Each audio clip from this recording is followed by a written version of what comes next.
السلام علیکم ناظرین، میں مہتاب عزیز .tv کے ایک اور پوڈ کاسٹ کے ساتھ آپ کی خدمت میں حاضر ہیں۔ آج بھی ہمارے مہمان ایک ایسے ہی شخصیت ہیں کہ جن کو تعریف کی ضرورت نہیں ہے اور آپ سب لوگ انہیں بہت اچھے طریقے سے جانتے ہیں۔ جناب انجینئر محمد علی مرزا صاحب آج ہمارے ساتھ موجود ہیں۔ انجینئر صاحب خوش آمدید آپ کو .tv کے پوڈ کاسٹ کے اندر۔ جزاک اللہ خیرہ، لا حول ولا قوة الا باللہ، اللہم صلی علی محمد وعلی آل محمد۔ مہتاب بھائی، آپ چند سنجیدہ قسم کے اینکرز میں سے ہیں اور اچھے طریقے سے گفتگو کرنا جانتے ہیں۔ اللہ کا نام لے کے شروع کریں۔ جی اچھا علی بھائی، بات یہ ہے کہ آپ کا تعارف ظاہر ہے سوشل میڈیا کے اندر، مین اسٹریم میڈیا اور پاکستان کے اندر ایون اردو جاننے والے جہاں جہاں پہ موجود ہیں، تو شاید تعارف کی اتنی ضرورت نہیں ہے، لیکن میں پھر بھی ایک اس کے لیے شروع کرنا چاہ رہا ہوں کہ جو چیز آپ کے بارے میں ہم جانتے ہیں آپ تھوڑی سی اس کی تصحیح کر دیں کہ آپ جہلم میں پیدا ہوئے، یہیں پہ ابتدائی تعلیم حاصل کی، آپ نے میکینیکل انجینئرنگ کی، اس کے بعد ایک گورنمنٹ سیکٹر میں جاب کی اور ریٹائرمنٹ کے بعد آج کل آپ قرآن و سنت اکیڈمی چلا رہے ہیں۔ جی الحمدللہ۔ یہی تعارف آپ کے خیال میں کافی ہے یا اس میں آپ کو اضافہ کرنا چاہیں؟ اگر اس میں اضافہ میں یہ کرنا چاہوں گا کہ میں نے پری میچور ریٹائرمنٹ لی آلموسٹ 15.5 سال کی سروس کے بعد، اور وہ بھی میرے اسٹیٹس کی وجہ سے بالآخر مجھے جاب چھوڑنی پڑی۔ مجھے گورنمنٹ کی طرف سے ایک آفر آئی کہ آپ ریٹائرمنٹ لے لیں۔ اس کی وجہ یہ ہے کہ میں چونکہ ایک پبلک فگر بن چکا تھا اور ہمارا ادارہ بھی ایک سینسٹیو آرگنائزیشن ہے، ویسے میں کسی بھی مجبوری کی وجہ سے ریٹائرمنٹ لیتا ہوں، مجھے کبھی بھی نہ دیتے۔ تو یہ تو جس کو پنجابی میں کہتے ہیں نا کہ کبے نو لت پئی تے اودا کب نکل گیا، تو یہ تو مجھے ایک سمجھ لیں میرے لیے ایک اپرچونٹی تھی، میں نے اس کو اویل کر لیا۔ لیکن پیرلل میں نے اپنے فائنینشیل ریسورسز کو مینیج کیا۔ ظاہر ہے میری جو پینشن ہے وہ 1/4 ہے میری پے کا، ایکچوئل سیلری۔ تو اس دوران جو میں نے کچھ والد صاحب کی جو انکم تھی اور پلس جو کچھ میں نے جاب کے دوران کچھ سیونگز کی، تو اس کی بنیاد پہ ایک اسلام آباد میں گھر بنا لیا تھا۔ اچھے وقت میں کہیں کوئی ایک سستے داموں، اس وقت 40,000 روپیہ مرلہ زمین مل گئی تھی، تو اس کا کرایہ بھی مجھے آ جاتا ہے۔ تو آلموسٹ 1 لاکھ روپے تک میری اس وقت انکم ہے، یعنی جو 55,000 کے قریب یہ پینشن اور پلس وہ مجھے کرایہ کے بعد۔ اللہ کا شکر ہے جوائنٹ فیملی سسٹم میں سارا گزارا چل رہا ہے۔ جی ماشاء اللہ۔ اچھا علی بھائی، ایک تو تعارف یہ ہوا کہ جو آپ کی پروفیشنل تعارف ہوا، لیکن ایک چیز اور بھی ہے مذہبی حوالے سے۔ آپ نے خود اپنی کئی ویڈیوز میں بتایا کہ آپ جب پیدا ہوئے تو آپ کا خاندان بریلوی مسلک سے تعلق رکھتا تھا، پھر آپ دیوبندی مسلک میں کنورٹ ہوئے، پھر اس کے بعد اہل حدیث ہوئے، اور پھر ان سب سے بالا تر ہو گئے۔ تو یہ جو سٹیپ بائی سٹیپ تھا، اس تھوڑا سا پروسیس کو مجھے بتائیں کہ پروسیس اس طرح دیکھیں۔ ہم تو ایک اسٹانچ بریلوی فیملی میں پیدا ہوئے، اور بچپن ہی سے مولانا الیاس قادری صاحب جو دعوت اسلامی والے ہیں، مدنی چینل والے، ان کا تعارف آلموسٹ مجھے 5ویں کلاس کے اندر ہو چکا تھا۔ پہلی دفعہ وہ کھاریاں آئے تھے تو والد صاحب کے ساتھ ہم گئے تھے، اور پھر جب شعور کی عمر کو پہنچے آلموسٹ میٹرک لائف کے اندر، تو دعوت اسلامی کے اجتماعات میں جانا شروع کر دیا، اور اس کے بعد FSC کی، تو اس دوران بھی آنا جانا تھا۔ پھر یونیورسٹی میں جا کے تھوڑا اوپن ماحول تھا تو ہمیں ایک یہ ماحول بھی اویلیبل ہو گیا، اور ویسے بھی ماں باپ سے دور تھے۔ عموماً ماں باپ کی طرف سے ریسٹرکشن ہوتی ہے زیادہ کوئی اسٹانچ مذہبی نہ بن جائے، تو وہ بھی اس اعتبار سے اٹھ گئی۔ ہاسٹل میں لائف تھی، تو بجائے کسی بری سوسائٹی میں پڑھتے ہم دعوت اسلامی میں ہی ہم رہے، اور اللہ کا شکر ہے کہ اس کی وجہ سے ایٹ لیسٹ ایک جو تقوی، پرہیزگاری اور آخرت اورینٹڈ ہونا، یہ ساری فکر مولانا الیاس قادری صاحب کو میں کریڈٹ دوں گا کہ ینگ ایج میں ہمیں ان کی صحبت اس اعتبار سے مل گئی، ان کی جماعت کے اعتبار سے۔ پھر ڈگری کر کے جون 2000 میں فارغ ہوا میکینیکل انجینئرنگ، اور اس کے بعد آلموسٹ 1.5 سال تو میں گھر رہا، اور پیرلل میں نے مختلف جگہ جابس کے لیے اپلائی کیا۔ تو الٹیمیٹلی ایک سینسٹیو آرگنائزیشن میں جو اٹامک انرجی کا ایک نیسکوم ادارہ ہے، اس میں NDC میں نے جاب مجھے مل گئی 2001 کے اینڈ کے اندر، اور 2002 میں نے جوائننگ دی۔ تو ابھی تک تو میں ایک بریلویت کو کنکلوڈ کر بیٹھا تھا، لیکن یہ جو 1.5 سال میں نے گھر میں گزارا، میں نے اس 1.5 سال میں بخاری مسلم تفسیر کے ساتھ پڑھی، اور وہ بھی بریلوی علماء کی۔ غلام سول رضوی صاحب فیصل آباد میں بہت بڑے عالم دین تھے، فوت ہو چکے ہیں۔ انہوں نے آلموسٹ کوئی 11 جلدوں میں شرح صحیح بخاری لکھی، اور شرح صحیح مسلم 7 جلدوں میں غلام سول سعیدی صاحب کراچی میں بہت بڑے ایک عالم دین تھے, ان سے تو میری ملاقات بھی ہے, وہ میں نے پڑھی تو آہستہ آہستہ میرا ذہن کھلا. اس دوران دعوت اسلامی میں ایک کوئی آپس کا اختلاف ہوا جس کی وجہ سے پھر دعوت اسلامی سے ہم ہٹ گئے. وہ کوئی مذہبی اختلاف نہیں تھا, یعنی ایک مینیجریل. اس کی وجہ سے پھر اتنے متنفر ہوئے کہ ہم نے چونکہ ایک آئیڈلائز کیا ہوا تھا مولانا الیاس قادری صاحب کو, وہ پھر چیز ٹوٹ گئی, اور پھر یعنی ایک ذاتی حد تک تو پریکٹسنگ رہے ہم, لیکن یہ نہیں تھا کہ کسی جماعت کو اس طریقے سے لے کے چلے. تو یہ ٹرننگ پوائنٹ اصل میں آیا ہے 2007. آفس کی طرف سے مجھے لیپ ٹاپ ملا تو میں شام کے وقت میں اس میں قرآن پاک کا ترجمہ آڈیو میں لگا کے سنتا تھا. تو مجھے پہلی دفعہ آئیڈیا ہوا کہ قرآن پاک کو پری ڈیٹرمنٹ رزلٹس کے بغیر پڑھنا چاہیے. اسی دوران ڈاکٹر اسرار صاحب کا تعارف ہوا, اور پھر وہاں سے جب ڈاکٹر اسرار صاحب کو میں نے سننا شروع کیا تو مجھے اندازہ ہوا کہ ہمارے مکتب فکر میں توحید کے اعتبار سے کافی جو ہے وہ خامیاں موجود ہیں. اور اسی کی وجہ سے میں دیوبندیت کی طرف گیا, تبلیغی جماعت کی طرف سے, کیونکہ میرے دماغ میں تھا شاید ڈاکٹر اسرار صاحب دیوبندیت کو پروموٹ کرتے ہیں. وہ تو جب میری ان سے ملاقات ہوئی تو مجھے آئیڈیا ہوا کہ وہ تو دیوبند اور اہل حدیث کے درمیان میں تھے, اور اہل حدیث کو کمپیریٹیولی بہتر سمجھتے تھے. اس اعتبار سے نماز وہ رفع الیدین سے پڑھتے تھے اور کبھی کبھار چھوڑ بھی دیتے تھے, لیکن بہرحال اس کو بہتر سمجھتے تھے, جو انہوں نے مجھے بتایا. 2008 کے اندر پھر میں نے باقی احادیث کی کتابیں پڑھی. اسی دوران 2007 میں نے حج کر لیا تھا. 2007 میں رائے اجتماع میں بھی گیا, اور جب میں واپس آیا فروری 2008 میں تو پھر چونکہ میں سعودیہ کا بھی پورا ماحول دیکھ چکا تھا, پھر مجھے آئیڈیا ہوا کہ ہمیں تحقیق کے اعتبار سے سٹاپ نہیں لگانا چاہیے. پھر میں اہل حدیث کے تھوڑا قریب ہوا. شیخ زبیلی زئی صاحب سے میری ملاقات ہوئی 28 مئی یوم تکبیر 2008 کو, ایگزیکٹ 10 ایئرز کے بعد. 1998 میں ہوئے تھے, یہ 2008. اور پھر اہل حدیث میں مجھے کچھ ریزرویشنز تھیں. وہ شیخ زبیلی زئی صاحب رحمہ اللہ تو ان چیزوں کو ایکسپٹ کرتے تھے کہ یہ خامی ہے. دعوت و تبلیغ کا کام میں نے 2009 کے سٹارٹ میں کیا. تبلیغی جماعت میں نہیں, تبلیغی جماعت میں نہیں, اپنے پلیٹ فارم سے گھر میں ایک دوست احباب جو قریبی تھے ان کو درس دینا شروع کیا. اس دوران یعنی میں تو کنکلوڈ کر بیٹھا تھا کہ میں نے بغیر کسی لیول کے اہل حدیث مکتب فکر کو آگے لے کے چلنا ہے. لیکن مجھے تھوڑے ہی عرصے میں اندازہ ہوا کہ اہل حدیث میں بھی ٹالرنس بالکل نہیں ہے. وہ اپنے مسلک کی خرابی بھی ماننے کے لیے تیار نہیں ہے. اور یہ میں اللہ کا شکر ادا کروں گا کہ جب سے میری ویڈیو ریکارڈنگ شروع ہوئی ہے نا, اس وقت تک میں فرقہ واریت کو 3 طلاقیں دیکھ چکا تھا. اس دوران میں نے اہل تشیع کو ایز اے مکتب فکر سٹڈی کیا, ان کے علماء سے مل کے, ان کی کتابیں پڑھ کے, اس کا بھی مجھے بہت فائدہ ہوا. لیکن اس طریقے سے جوائن کرنا وہ نہیں تھا. جوائن میرا آخری فرقہ جو ہے وہ اہل حدیث ہی تھا. اور اس کے بعد مجھے پتا چل گیا کہ یہاں پہ بھی خرابی ہے, اور جب ریکارڈنگ شروع کیا میں فرقہ واریت کو چھوڑ بیٹھا تھا. اس لیے مجھے کوئی پرانی ویڈیو اس اعتبار سے نہیں دکھا سکتا کہ آپ فلاں فرقے کی طرف بلاتے تھے. اللہ کا شکر ہے, یہ تو ہو سکتا ہے کسی معاملے میں مجھے شرح صدر ہوا اور میں نے کسی بات میں کوئی لینیٹ ویو بعد میں لیا, وہ ہو سکتا ہے. وہ میری ویڈیو بھی ہے انجینئر محمد علی مرزا کے 10 رجوع. تو حالانکہ جب میں نے اس کے اگینسٹ بھی بات کی تھی تو میں نے دونوں رائے کو رکھا تھا کہ یہ میرے نزدیک بہتر ہے, لیکن دوسری بھی ریجیکٹ ہونے والی نہیں ہے. تو میں نے راستہ کھلا رکھا ہوا تھا, اور اس کا مجھے فائدہ ہوا. جب میں نے دوسرے موقف کو اڈاپٹ کیا تو مجھے کوئی مشکل نہیں ہے. ٹھیک.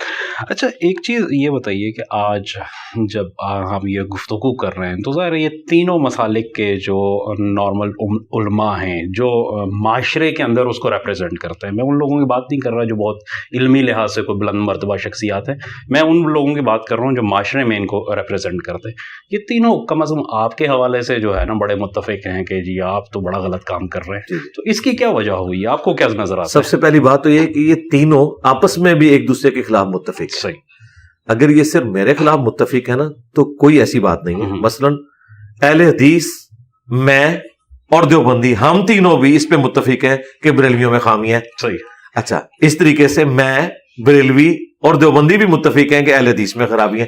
تو یوں اگر آپ دیکھیں تو تینوں کہیں نہ کہیں جمع ہو رہے ہیں, یہ ٹرائنگل پھر بھی پوری ہو رہی ہے. اچھا, لیکن حیران کن بات یہ ہے کہ یہ تینوں ایک دوسرے کو جہنمی فرقہ سمجھتے ہیں جی, ایک دوسرے کو گستاخ رسول, مشرک, واجب القتل, اور یہ ان کے اتھینٹک علماء احمد بریلوی صاحب, خلیل احمد سہارنپوری صاحب, ان لوگوں کے باقاعدہ فتوے ہیں المحند المفند میں, حسام الحرمین میں, احکام شریعت میں. لیکن حیران کن بات ہے, میں ان تینوں کو مسلمان سمجھتا ہوں, ان کے پیچھے نمازیں پڑھتا ہوں, میں نے الگ مسجد نہیں بنائی, چندہ بک نہیں بنائی, اور چندہ بھی ان کو دیتا ہوں. میں ان سے علمی اختلاف رکھتا ہوں, اگرچہ میرے نزدیک اہل حدیث مکتب فکر اپنے منہج میں سب سے بہترین مکتب ہے منہج میں, جو اس کا بنیادی منہج ہے, منہج جس کو وہ کہتے ہیں. جس طرح اگر آپ مجھ سے پوچھیں کہ دنیا میں سب سے بہترین ریلیجن کس کا ہے تو میں کہوں گا مسلمان کا. لیکن اگلے ہی لمحے آپ مجھ سے پوچھیں کہ کیا مسلمان بھی بہتر ہے, میں کہوں گا مسلمان تو اپنے ریلیجن پہ نہیں چل رہا. اس طریقے سے اہل حدیث کا منہج بہتر ہے, لیکن مسلک اہل حدیث, فرقہ اہل حدیث وہ کئی معاملات میں اسی منہج سے ڈیویٹ کر چکا ہے انجانے میں. مثلا اہل البیت کے حوالے سے جو مقدمہ ہے اس میں ان کا جو موقف ہے وہ ناسبیت کی طرف مائل ہے, اور ظاہر ہے کہ اس کے پیچھے ایک صدیوں میں شیعہ سنی جو کنفلکٹ ہے اس کا ایک ریئیکشن سامنے آیا. لیکن ان پرنسپل اپنے منہج میں کہ قرآن و سنت کو اجماع امت کو فائنل اتھارٹی ماننا ہے, اور اجتہاد کا نمبر 4 ہے. اجتہاد اسی وقت کرنا ہے جب کوئی آپ کے پاس لیٹسٹ مسئلہ ہو, ادروائز آپ نے قرآن و سنت اور اجماع کو لے کے چلنا ہے. سائنٹیفک فیکٹس کے حوالے سے تو آپ نے فیوچر میں دیکھنا ہے, لیکن دین کے کوئی مسئلے کو آپ نے اخذ کرنا ہے, اس کے لیے آپ نے قرآن و سنت میں اس کی بنیادیں دیکھنی ہے. اور بڑے سے بڑا امام بزرگ بھی ہو اسے بھی کوئی غلطی لگ سکتی ہے. غلطی صرف ایک ہی شخص کو نہیں لگ سکتی جس کی قبر مدینے میں صلی اللہ علیہ وآلہ وسلم. جو امام مالک کا قول ہے وہ قبر رسول کی طرف اشارہ کرتے تھے اور کہتے تھے اس صاحب قبر صلی اللہ علیہ وآلہ وسلم کے علاوہ اس دنیا میں کوئی انسان ایسا نہیں کہ جس کی ہر بات مقبول ہو اور کوئی بات مردود نہ ہو سوائے آپ صلی اللہ علیہ وآلہ وسلم کے. اور آپ صلی اللہ علیہ وآلہ وسلم کے سوا کوئی ایسا شخص پلانٹ ارتھ پہ نہیں ہے جس سے اختلاف نہ ہو سکے, چاہے بڑے سے بڑا انسان ہو. تو اس اعتبار سے میں بہتر سمجھتا ہوں ان کو. ادروائز باقی جو وہ ایک تکفیری سوچ یا ایک دوسرے پہ فتوے لگانا, اب آپ سوچ رہے ہوں گے چھوڑتا تو میں بھی کسی کو نہیں ہوں, لیکن میں علمی اختلاف کر کے غلطی ہائی لائٹ کرتا ہوں کہ بھائی آپ کا یہ عقیدہ شرک پہ مبنی ہے, بھائی یہاں پہ رسول اللہ کی گستاخی ہوئی ہے. وہ جو قائل ہے جو اس پہ عمل کر رہا ہے اس پہ میں فتویٰ نہیں دیتا, میں کہتا ہوں تاکہ ایک اصلاح کا دروازہ کھلا رہے. اور دیکھیں یہاں پہ جتنے لوگ ہیں یہ میں نے کوئی امپورٹ تو نہیں کیے وینس سے یا چاند سے, یہ اسی زمین کے رہنے والے ہیں, انہی فرقوں سے آئے ہیں اور 99% نیگیٹو تعارف کے بعد آئے ہیں. اور جب انہوں نے مجھے سنا ہے تو ان کو پتہ چل گیا کہ یار یہ تو بات صحیح کر رہا ہے اور یہ ہماری کتابوں سے کر رہا ہے. اب یہ کتابیں تو اہل سنت کی متفق ہیں, میری کوئی ذاتی تو نہیں ہے, ایون پرنٹنگ میں نے نہیں کی ہوئی ہے, یہ ہماری بات اس میں نکل رہی ہے, ان کی باتیں بزرگوں کی تعلیمات میں نکلتی ہیں. تو علی بھائی ویسے آپ ظاہر تینوں مسالک سے ہو کے آئے ہیں, تو آج اگر آپ تھوڑا سا جائزہ لیں کہ ان کے اندر بنیادی اختلاف ہے کیا. مطلب دو تو حنفی مسلک کو اسکول آف تھاٹ کو ایک ہی اسکول آف تھاٹ کو فالو کرتے ہیں, اچھا وہ جو تصوف ہے اس کے بارے میں بھی کوئی نہیں ہے. اہل حدیث بھی ایک تحریک تھی جو اب فرقہ بن چکی ہے, اور اس کے اندر بھی لوکل بہت ساری چیزیں ہیں, اس کے اندر بھی تصوف کو بھی تسلیم کیا جاتا ہے, غزنوی خاندان پورا وہ کرتے رہے. تو اب ہے کیا مسئلہ, کیا ہے مسئلہ؟ روٹی چندہ فی الوقت تو یہی مسئلہ ہے, کیونکہ اگر یہ نہ ہو تو ایک دوسرے کو ایکسیپٹنس دینا. یہ کیوں اپنی مساجد الگ کرتے ہیں, کہتے ہیں ایک دوسرے کے پیچھے نماز نہیں ہوتی. یہ تو اس وقت کا پریزنٹ مسئلہ ہے. باقی سٹارٹ کہاں سے ہوا تھا؟ ظاہر ہے سٹارٹ ہوا ہے پرانے بزرگوں سے, جن کے لیے میں کہتا ہوں کہ کام انہوں نے ڈالا, یعنی انہوں نے ڈیویشن کی, ضد پہ ہٹ درمی میں بعض اوقات بات سمجھ نہیں آئی, اور شروع میں شاید ان کا اختلاف فروئی نوعیت کا تھا, پھر ماننے والے اس کو بڑھا کے لے گئے. اور اس میں جو سب سے بڑا کردار ادا کیا نا جی, وہ ہماری جو حکومتیں تھیں نا مسلمانوں کی, مثلا سلطنت عثمانیہ 1517 سے 1917 تک 400 سال تک انہوں نے حرم مکہ میں 4 مسلح ڈال کے رکھے, حنفی شافعی مالکی حنبلی. انہوں نے اسلام کی جمعیت کو کیسے توڑا؟ 4 امام کھڑے کر دیے. اگر چاروں اہل سنت کے امام حق پر تھے تو بھائی آپ 4 نمازوں میں آلٹرنیٹو ڈیوٹیاں لگا لیتے کہ فجر حنفی پڑھائیں گے, زور شافعی پڑھائیں گے, اور اسی طریقے سے عصر مالکی پڑھائیں گے, اور مغرب جو ہے وہ حنبلی, اور پھر عشاء میں پھر حنفیوں کی باری آ جائے گی. یہ نہیں انہوں نے کیا, پیرلل میں مسلح, پیرلل میں نمازیں. اور اس وقت تو بعض اوقات بیچارے وہ جب پیرلل میں مغرب کی نماز تو کٹھی ہو رہی ہوتی تھی نا, وہ بعض اوقات ایک امام کی آواز دوسرے تک پہنچتی تھی, وہ سر جو ہے وہ سجدے سے اٹھا لیتا تھا, بعض بتا دیتا او نہیں یہ ہمارا امام نہیں وہ والا ہے. یہ سارے تماشے لگتے تھے. یہ کس کی سرکردگی میں ہوا؟ سلطنت عثمانیہ کی. ٹھیک ہے, یہ حکومتیں چونکہ گود لیتی تھیں اور یہ اس طریقے سے پروان چڑھتا رہا. باقی یہ سعودی حکومت جب آئی ہے انہوں نے مسلح اٹھا کے ایک مسلح کیا, یہ ان کی بہت پازیٹیو چیز ہے. پھر انہوں نے یہ ٹالرنس کم از کم دی ہے کہ آپ کو سعودی عرب میں کوئی بندہ یہ نہیں کہتا آپ ہاتھ چھوڑ کے نماز کیوں پڑھ رہے ہیں, ہاتھ باندھ کے کیوں پڑھ رہے ہیں, آپ اس طریقے سے کیوں پڑھ رہے ہیں. البتہ وہ اپنا تبلیغ والا معاملہ کرتے ہیں, کسی کے ساتھ زبردستی والا معاملہ نہیں کرتے. جس طرح یہاں پہ حنفیوں کی مسجد میں آپ اونچی آمین کہہ دیں, یا رفع الیدین کریں تو ان کے اندر کتنا غصہ ہے. ان سے پوچھیں یار, ایک طرف آپ کہتے ہو چاروں امام حق میں ہیں, تو 3 امام تو رفع الیدین کرتے ہیں, امام مالک, شافعی, احمد بن حنبل. مالکیوں میں 2 گروہ بعد میں بن چکے ہیں, لیکن وہ بھی گروہ اس بنیاد پہ نہیں کہ رفع الیدین کو منسوخ مانتے ہیں, وہ کہتے ہیں بغیر اس کی بھی نماز ہو جاتی ہے. رفع الیدین کو بہرحال وہ بھی مانتے ہیں. بھائی 4 ججز میں سے 3 نے فیصلہ دیا, اور پھر جب اہل سنت کے یہ امام دیکھیں یہ تو سارے کے سارے رفع الیدین کوئی پرائرٹی دیتے ہیں, تو یہ تو وہ ہمارے استاد مولانا اسحاق صاحب رحمہ اللہ کہا کرتے تھے کہ پہاڑ کے مقابلے پہ چوہے والا سائز بھی نہیں ہے ان کے مسائل کا, لیکن ان کا کانفیڈنس لیول عروج پہ اس لیے کہ انہوں نے حکومت کی ہے. قاضی ابو یوسف نے وہ عہدہ قبول کر لیا تھا کہ جو امام حنیفہ نے ریجیکٹ کیا. پھر حکومتی لیول پہ جو آپ کی بنو عباس تھی, عباسی امپائر, انہوں نے فقہ حنفی کو رائج کیا ہے پوری دنیا کے اندر. اس وجہ سے دوسری طرف اہل حدیث کو اتنی پذیرائی نہیں ملی تھے اس وقت بھی. یہ اہل حدیث جو آپ تحریک کی بات کر رہے ہیں نا, یہ آپ نشت ثانیہ کے ہے, شروع سے ہے. امام مسلم نے مقدمے میں لکھا ہے اہل حدیث کے بارے میں, اہل سنت کے بارے میں امام بخاری نے لکھا ہے, امام ترمذی نے لکھا ہے, اور یہ ٹرم اس وقت سے یوز ہو رہی ہے, اصحاب الحدیث, اہل سنت. ایون شیخ عبد القادر جیلانی نے لکھا ہے کہ اہل حدیث ہی اہل سنت ہے. تو پریکٹیکلی یہ سب کچھ موجود تھا, لیکن وہ ظاہر ہے کہ جب حکمرانوں نے گود لے لیا ان مسالک کو, اور پھر جو صوفیات تھے نا یہ سوٹ بھی کرتے تھے حکمرانوں کو. کیوں؟ دوسرے لوگ تو پھر باغی ہو جاتے ہیں, صوفی ان کو سوٹ کرتے ہیں. جب مغل امپائر کے بھی جو بڑے ہیں وہ بھی درباروں پہ بیٹھے رہتے تھے, تو درباروں والے بھی سوٹ کرتے تھے. اورنگزیب عالمگیر ہمارے پرکھ ہیں, میں مغلیہ خاندان سے ہوں, تو میں تو یہ حق رکھتا ہوں کہنے میں کہ اس کے بارے میں مشہور ہے کہ وہ ٹوپیاں بنا کے گزارا کرتا تھا, اور جی نماز اس نے کبھی نہیں چھوڑی, لیکن کوئی بھائی بھی زندہ سلامت نہیں چھوڑا. باپ کو بھی قید میں ڈلوایا 9 سال کے لیے, اور یہ اسی عورت کا بیٹا تھا جس کے لیے تاج محل اس کے باپ نے, شاہ جہاں نے بنوایا تھا. یہ ان لوگوں کا حال تھا. یہ مسلمان حکمران تھے, مسلمان حکومتیں تھیں, نہ یہ اسلامی حکومتیں تھیں نہ اسلامی حکمران تھے, یہ مسلمان حکمران تھے. اس میں کوئی شک نہیں علی بھائی, لیکن ایک دیکھیں دوسرا ورژن بھی موجود ہے. مثلا آپ نے ایک مثال دیا حرم کے مسلوں کا, تو اس میں بھی یہ کہا جاتا ہے کہ ٹالرنس لیول یہ تھا کہ خود حنفی تھے اپنا عثمانی سارے, لیکن انہوں نے چاروں اماموں کو وہاں پہ رکھا, اور وہ جو دلیل دیتے ہیں وہ یہ ہے کہ مسائل کے اندر, مطلب وضو کے مسائل کے اندر ہے, حنفیوں کے نزدیک اگر خون بہ رہا ہو تو نماز وضو جو ہے نا وہ ساقط ہو جاتا ہے, جبکہ مالکیوں کے ہاں ہے تو وہ امام اس کے سامنے اگر پڑھے گا تو وہ جو ہے نا اس کی تو نماز نہیں ہوئی, مقتدی کی, امام کی تو ہو گئی, تو اس لیے انہوں نے اس کو ٹالریٹ کیا. تو ایک اچھا دوسری چیز ایک اور بھی ہے علی بھائی, میں تھوڑا سا اس کو میں جو چیز جاننا چاہ رہا ہوں کہ مطلب یہ 400-500 سال جب رہے تو کیا علماء نے اس کے اوپر کوئی بڑی تحریک چلائی کہ یہ غلط ہے, وہ غلط ہو رہا ہے؟ تحریک چلانے والوں کے لیے یوٹیوب تو نہیں تھی نا, ورنہ انجینئر جیسے لوگ اس زمانے میں موجود تھے. صحیح. امام ابن تیمیہ وہ باغی تھے اس پورے سسٹم کے, 728 ہجری میں فوت ہوئے ہیں. نہیں, لیکن وہ تو عثمانیوں سے بہت پہلے کی بات ہے. پہلے کی بات ہے. اس کا مطلب ہے کہ انہوں نے بغاوت کن کے خلاف کی تھی. ہم کب کہہ رہے ہیں کہ عثمانیوں کے دور میں یہ تصوف اور فرقہ واریت تھی.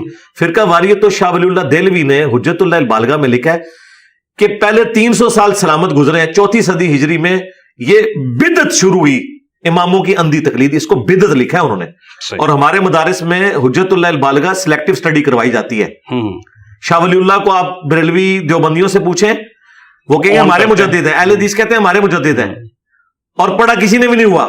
پڑھ کے دیکھیں تو آپ کو پتا چلے گا انہوں نے کسی کو نہیں چھوڑا. انہیں اندازہ ہو گیا تھا کہ یہ سارے کا سارا, انہوں نے پتا کیا لکھا ہے اس میں, انہوں نے کہا کہ اب وقت آ گیا کہ ہمارے پاس احادیث کی کتابیں ایک جگہ موجود ہیں, ہمیں ان احادیث کی کتابوں کی روشنی میں ایک نئی فکر مرتب کرنی چاہیے, جس میں جس امام کا جو مسئلہ قرآن و سنت کے خلاف ہے, اپنے لمیٹڈ نالج کی وجہ سے کہ اس تک حدیث نہیں پہنچی تھی, وہ ہم ریجیکٹ کر کے ایک نئی فکر مرتب کریں قرآن و سنت کی بنیاد کے اوپر, اور وہ لوگوں میں ہم پریزنٹ کریں. اور وہ کام وہ تو نہیں کر سکے, میں نے کر دیا اللہ کے فضل سے. ہم کہتے ہیں کہ چھوڑیں یہ خون کو وضو نکلنے کا مسئلہ.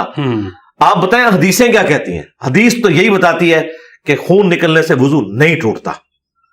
اس مسئلے میں امام شافعی حق پر ہیں, اور اس مسئلے میں کہ بیوی کو ہاتھ لگانے سے وضو نہیں ٹوٹتا, امام شافعی غلط ہے, امام حنیفہ درست ہے. اور ان دونوں کی ہم دلائل بخاری مسلم سے پیش کریں گے. ٹھیک ہے, بخاری مسلم تو کسی کے وہ آپ سمجھ لیں لے پالک تو نہیں تھے, نہ وہ کسی کے بینیفیشری تھے, انہوں نے احادیث جمع کی ہیں, ہمارے سامنے موجود ہے. تو یہ جو آپ کہہ رہے ہیں نا کہ اس وقت مخالفت کرتے تھے, لیکن اس وقت اس طرح کے لوگوں کو حکمران غائب کروا دیتے تھے.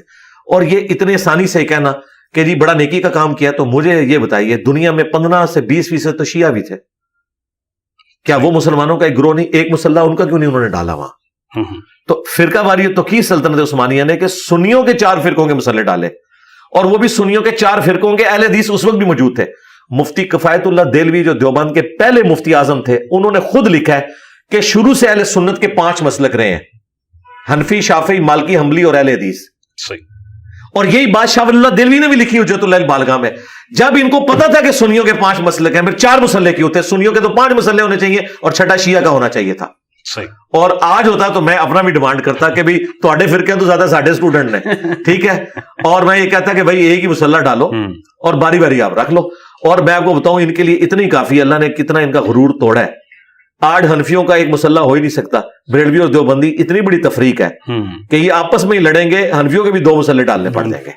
تو جو لوگ ان کے بزرگ کہتے تھے نا کہ حضرت عیسیٰ علیہ السلام فقہ حنفی کے مطابق عمل کریں گے, تو فقہ حنفی تو گئے, ہم پٹھان والی کہتا وہ تو گئے. یہ مطلب ڈیبیٹیبل ہو گیا کہ وہ جو ہے بریلوی ہوں گے یا, ہاں ظاہر ہے جی, بتائیں نا کس فقہ حنفی میں عمل کریں گے. یہ بات ہی جعلی تھی. یہ لکھی مجدد رفسانی شیخ احمد سرندی نے, جسے مجدد یہ لوگ کہتے ہیں, اس نے یہاں تک لکھا کہ اگر کوئی پیغمبر بھی اس امت میں آیا نا تو وہ فقہ حنفی میں سے آئے گا, اگر آتا تو. اب دیکھیں اس قسم کی باتیں کر کے انہوں نے اسلام کی خدمت کی ہے. مطلب چیزیں. اچھا علی بھائی تھوڑا سا چینج کرتے ہیں اس کو, یہ بتائیے گا کہ آج جس جگہ پہ ہم کھڑے ہیں, جو ہو چکا وہ تو ماضی میں ہو چکا, آج کیا کوئی سینٹر پوائنٹ ہو سکتا ہے جس پہ لوگ جمع ہو جائے؟ جی وہی سینٹرل پوائنٹ ہے جو بخاری مسلم میں حدیث ہے. نبی صلی اللہ علیہ وآلہ وسلم نے فرمایا کہ میری امت کا ایک گروہ قیامت تک حق پہ قائم رہے گا. قیامت آ جائے گی, وہ لوگ رائے راست سے نہیں ہٹیں گے, تو ان کو تلاش کریں وہ کون سے لوگ ہیں. نبی علیہ السلام کے زمانے میں صحابہ اور اہل بیت تھے نا, وہ مسلمان تھے. بریلوی دیوبندی اہل حدیث شیعہ کی تفریق سے بالا تر تھے. آج بھی جو لوگ اپنے آپ کو مسلمان کہتے ہیں, قرآن و سنت سے اپنے آپ کو جوڑتے ہیں. حجۃ الوداع کے موقع پر نبی علیہ السلام نے فرمایا کہ میں اپنے بعد 2 چیزیں چھوڑ کے جا رہا ہوں. المستدرک للحاکم میں یہ حدیث ہے, اللہ کی کتاب اور اس کے نبی کی سنت, اور غدیر خم پہ صحیح مسلم میں حدیث ہے, آپ نے 2 چیزوں کا ذکر کیا, قرآن اور میرے اہل البیت. قرآن کو پکڑ لینا یہ اللہ کی رسی ہے, جو پکڑ کے رہے گا وہ ہدایت پہ ہوگا, جو چھوڑ دے گا گمراہ ہو جائے گا. اور دوسری چیز میرے اہل بیت ہے, ان کے معاملے میں تمہیں اللہ کا خوف دلاتا ہوں, ان کے ساتھ اس نے سلوک کرنا. تو یہ سب کچھ ہے. بکش مسلمان بنے, میں تو کہتا ہوں انٹرنیشنل کورٹ پہ ہمارا مقدمہ لے جائے. کیا اہل سنت نے یہ مانا نہیں ہے کہ قرآن کے بعد افضل کتابیں یہ ہیں جو رکھی ہوئی ہیں, کتب ستہ ہمارے سلیبس میں پڑھائی جاتی ہیں.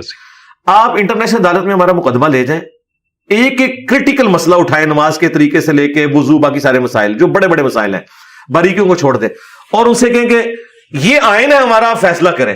تو آپ کو اندازہ ہوگا کہ جتنے بڑے بڑے مفتی اعظم بنے ہوئے نا, یہ تو ان کتابوں کے خود باغی ہیں. یعنی حنفی تو اس طریقے پہ نماز نہیں پڑھ رہے جو بخاری مسلم میں لکھا ہے. اگر آپ اپنے کتابوں کے باغی ہیں تو پھر مدارس میں کیوں پڑھا رہے ہو؟ یعنی یہ اس کو کاؤنٹر کرنے کے لیے پڑھا رہے ہو. ایک طرف کہہ رہے ہو سلیبس ہے, یہی اہل سنت کی کتابیں ہیں, بلکہ شاہ ولی اللہ دہلوی نے تو حجت اللہ البالغہ میں لکھا کہ وہ شخص اہل سنت سے خارج ہے جو بخاری مسلم کتابوں سے بغض رکھے, اور ان کی تمام احادیث متصل سند والی جو ہیں وہ مرفوع روایتیں قطعی الصحت ہیں. وہ تو یہ لکھ کے پریکٹیکلی تو صرف اہل حدیث عمل کر رہے ہیں نماز کے طریقے کے اعتبار سے, ٹھیک ہے. کچھ چیزوں میں خیر حنفی بھی عمل کر رہے ہوں گے یقیناً, میں یہ نہیں کہتا, لیکن زیادہ تر تو اہل حدیث عمل کر رہے ہوتے ہیں. تو سلیبس ڈیفائن ہے, مشکات المصابیح یہ نوٹس ہیں, یہ سارے مدارس میں پڑھائی جا رہی ہے. میرے پاس ایک عالم دین آئے, پیر کرم شاہ صاحب الازہری کے مدرسے سے پڑھے ہوئے تھے, تو فائنل تھیسس لکھ رہے تھے. مجھے کہتے ہیں جی ہو گیا. میں نے کہا آپ نے مشکات کا ختم کیا؟ تو میں نے کہا ابھی بھی آپ حنفی ہیں. تو وہ آگے سے مسکرا پڑے. میں نے کہا یار آپ کہیں ہیں مشکات کے اندر؟ اور مشکات کتاب وہ ہے جو بخاری مسلم ابو داؤد ترمذی نسائی ابن ماجہ کے نوٹس بنا کے 700 سال پہلے لکھی گئی ہے, جس پہ سارے متفق ہیں. پوری دنیا میں یہ پڑھائی جا رہی ہے اہل سنت کے مدارس میں, خواہ وہ حنفی ہوں, شافعی ہوں, مالکی ہوں, حنبلی ہوں, اہل حدیث ہوں, دیوبند ہوں, بریلوی ہوں. تو سلیبس کو فالو کریں. تو یہی چیز ہے جو ڈاکٹر اقبال نے کہا تھا, وہ زمانے میں معزز تھے مسلمان ہو کر اور تم خوار ہوئے تارک قرآن ہو کر. صحیح مسلم میں حدیث ہے, اللہ تعالیٰ اس قرآن کی وجہ سے قوموں کو عروج دے گا, اس قرآن کی وجہ سے قوموں کو زوال دے گا. تو ہم اسی کی طرف لوٹیں. امام مالک کا قول ہے کہ اس امت کے آخری حصے کی بھی اصلاح اسی طریقے پہ ہوگی جس پہ اس امت کے سٹارٹ میں اصلاح ہوئی تھی. تو سٹارٹ میں اصلاح فقہ حنفی شافعی مالکی حنبلی سے نہیں ہوئی تھی, قرآن و سنت سے ہوئی تھی, قرآن و اہل بیت سے ہوئی تھی. تو یہی تمہارا پلیٹ فارم ہے جو قرآن و سنت اہل بیت کی بات کرتا ہے. اور سب سے بڑی بات تکفیری سوچ کوئی نہیں. نبی علیہ السلام نے ہمیں تکفیری سوچ نہیں دی. مولا علی علیہ السلام کو منہ پر جنہوں نے کافر کہا, انہوں نے کہا ہمارے بھائی تھے وہ گھوڑے ہو گئے, ٹھیک ہے, ان کے وظیفے بھی بند نہیں کیے خوارج کے جب تک کہ انہوں نے تلوار نہیں اٹھائی. تو ہم نے تو یہی سیکھا جی اہل البیت سے, نبی علیہ السلام کے گھر والوں سے, خلفائے راشدین سے, کہ آپ نے ٹالرنس کا ثبوت دینا ہے, آپ نے علمی دلائل کے ساتھ اپنا موقف رکھنا ہے. اچھا تو علی بھائی اس نقطے پہ اجماع ہونے میں رکاوٹ کیا ہے؟ رکاوٹ فرقوں کا اختلاف ہو چکا ہے, کیونکہ اب الگ سے فرقے قرآن و سنت پہ اختلاف ہے. ماننے کی حد تک تو ٹھیک ہے, آپ چلے اس سے تھوڑا ہٹ کے دیکھیں. کیا جیوز اور کرسچنز کی کتابوں میں نبی علیہ السلام کی پروفیسیز موجود نہیں تھی؟ اللہ تعالیٰ فرما رہا ہے ان الدین عند اللہ الاسلام, اللہ کے حضور تو ایکسیپٹیبل ریلیجن صرف اسلام ہے. وَمَا اخْتَلَفَ الَّذِينَ أُوتُوا الْكِتَابَ إِلَّا مِن بَعْدِ مَا جَاءَهُمُ الْعِلْمُ بَغْيًا بَيْنَهُمْ. یہ جو اہل کتاب نے اختلاف کیا ہے نا اس واضح دین کے آنے کے بعد, رسول اللہ کے بعد کیا چیز رہ گئی تھی کہ وہ پیش کی جاتی ان کے سامنے؟ نبی علیہ السلام کی مبارک ذات خود سب سے بڑی حجت, ان کی کتابوں میں پروفیسیز موجود تھیں کہ وہ آخری نبی آنے والے ہیں. اسی وجہ سے مدینہ شریف وہ آباد ہوئے تھے. اور اوس اور خزرج کو وہ دھمکیاں لگاتے تھے کہ آج تو تم ہمیں شکست دیتے ہو, جب وہ آخری پیغمبر آئیں گے نا تو ہم ان کے ساتھ مل کے جہاد کریں گے اور رومن اور پرشین امپائر کو بھی گرا دیں گے. لیکن بدبخت رہے, اوس اور خزرج نے اسلام قبول کر لیا. دیکھیں جن کو دھمکیاں لگاتے تھے انہوں نے پہلے اسلام قبول کر لیا, اور یہ بدبختی رہے. ان کو نہیں پتا تھا ان کی کتابوں میں پروفیسیز موجود ہے. اللہ نے کہا کیوں نہیں قبول کیا؟ بغیم بینہم, بھائی پروفٹ سامنے موجود ہو تو لوگ زدم زدہ, اسے ایڈلر کی سائیکالوجی میں کہا جاتا ہے ارج ٹو ڈومینیٹ. یہ جو اندر کی ایک اکڑ ہے نا کہ میں نے غالب رہنا ہے, اس نے علماء یہود کو جیزس کرائسٹ کا انکار کرنے پہ مجبور کیا, حالانکہ وہ یہودیوں نسل تھے, خود بنی اسرائیل سے تھے. نبی علیہ السلام کے کیس میں تو ان کے پاس بہانہ تھا, یہ بنو اسماعیل میں سے. عیسیٰ ابن مریم کا انکار کیوں کیا؟ وہ بوڑھے زندہ تھے جنہوں نے ماں کی گود میں دودھ پیتے بچے کو یہ کہتے ہوئے سنا کہ میں اللہ کا پیغمبر ہوں, اس نے مجھے کتاب دی ہے, اس نے مجھے پیغمبر بنایا ہے, اور اس نے میری والدہ کے ساتھ حسن سلوک کا مجھے حکم دیا ہے, مجھ پہ سلام ہو اس دن جس دن میں پیدا ہوا, جس دن میں مروں گا, جس دن دوبارہ اٹھایا جاؤں گا. یہ ساری باتیں ان کو پتا تھی, انکار کیا.